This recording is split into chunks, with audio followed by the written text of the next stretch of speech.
9 মাস পর পৃথিবীতে সুরক্ষিতভাবে ফিরেছেন ভারতীয় বংশোদ্ভূত মহাকাশচারী সুনিতা উইলিয়ামস, কিন্তু তার সঙ্গে 2002 সালে বিভৎস গুজরাট দাঙ্গা যোগ কোথায়, যখন নরেন্দ্র মোদী সেই রাজ্যের মুখ্যমন্ত্রী ছিলেন?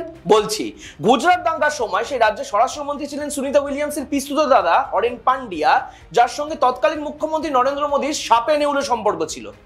সেই সময় নরেন্দ্র মোদীর প্রায় প্রত্যেক পদক্ষেপের বিরোধিতা করেছিলেন পান্ডিয়া, কারণ তিনি দেখেছিলেন কিভাবে পুলিশ প্রশাসনকে ব্যবহার করে দাঙ্গা বাড়ানো হচ্ছিল গুজরাটে, যার মাসুল স্বরূপ ঠিক তার পরের বছর 2003-এর 26শে মার্চ খুন করা হয় হরেন পান্ডিয়াকে।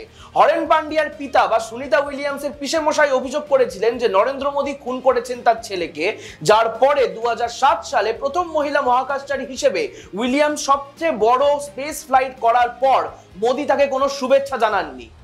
হরেন পান্ডিয়ার সঙ্গে সুনিতা উইলিয়ামসের সম্পর্ক এতই ভালো ছিল যে 1998 সালে তিনি তার দাদার জন্য নির্বাচনী প্রচারও করেছিলেন, এবং 2013 সালে সুনিতা গুজরাটে এলে মোদীর সঙ্গে দেখাও করেননি। তাহলে বুঝলেন কি সম্পর্ক মোদী, সুনিতা উইলিয়ামস এবং হরেন পান্ডিয়ার? সঙ্গে থাকুন, দেখতে থাকুন নিউজ নাও।